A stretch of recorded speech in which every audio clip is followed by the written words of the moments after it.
Isa ka rin bang magulang na katulad ko? At may mga anak ka rin bang teenagers na below 18 years old? Sila ba hinahayaan yung gumamit ng cellphone?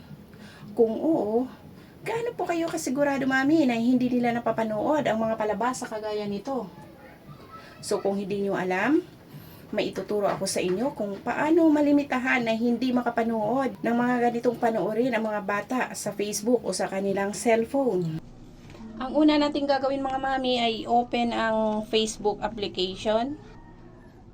Next, pindutin ang 3 lines dito sa bandang itaas.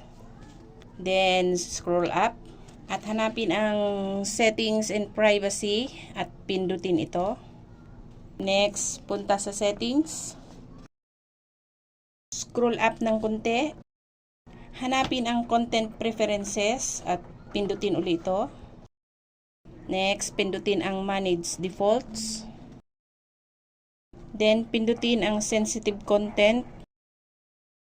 Ilipat lang ito mula default, papuntang show less, then save.